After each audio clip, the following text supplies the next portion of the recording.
રવિવારના દિવસે જ્યારે આપણે સૂવાનું, ફરવાનું કે મોબાઈલ મચકોડિયા કરવાનું પસંદ કરીએ છીએ ત્યારે આપણી માધાપરની સરકારી પ્રાથમિક શાળા એટલે કે શ્રી માધાપર કન્યા શાળાની અંદર પુસ્તક પરબનું આયોજન થાય છે અને આ આયોજન મહિનાના પહેલા અને ત્રીજા રવિવારે યોજવામાં આવે છે.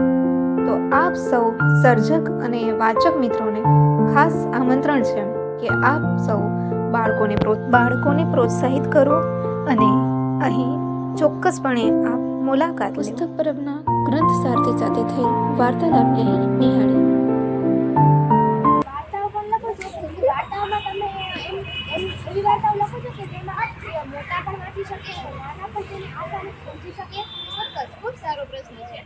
મેં સારી વાર્તાઓ લખી છે એમાં હાલ જ મારું પુસ્તક એક પ્રકાશિત થયું છે, પુષ્પકજી ચતુરાઈ, જે બાળ વાર્તાઓ છે. એટલે બાળકો પણ એમાં સરસ મજાના બોધ દેવાની જરૂર નથી, તમારા પાસેથી શીખી જવાય છે.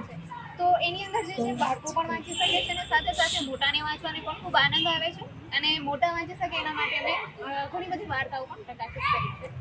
એ બધી વાર્તાઓ પુસ્તક સ્વરૂપે નથી પણ અલગ અલગ મેગેઝિનમાં આવી છે. તમે પુસ્તક લખો છો તો તમને એક પુસ્તક લખતા કેટલો સમય લાગે છે? બેન, પુસ્તક લખતા તો લગભગ સુધી આમ સમજી લે એવું છે, કેમ કે તરત લખ્યું અને એ લખ્યા પછી પણ એને મઠારવી ખૂબ જરૂરી છે.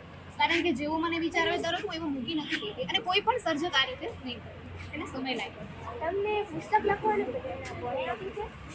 મને પુસ્તક લખવાની પ્રેરણા આમ તો પ્રાઇમરીમાં હતી ને, તમારા એજમાં જ હતી અને ત્યારે જ મને છે લખવાનો ખૂબ શોખ હતો અને ત્યારે હું ડાયરી લખતી હતી. દિવસ દરમિયાન જે જે ઘટનાઓ થતી, શાળાઓમાં જે જે થતું એની હું એક આખી ડાયરી લખી અને ધીમે ધીમે ડાયરીમાંથી એક અલગ અલગ સફર મારો થયો કે જેમાં કરીને પહેલાં કશ્મીરમાં, યુવા ભૂમિમાં લેખ લખવાનું ચાલુ કર્યું, પછી ગુજરાતીમાં, હિન્દીમાં અને હવે કચ્છીમાં પણ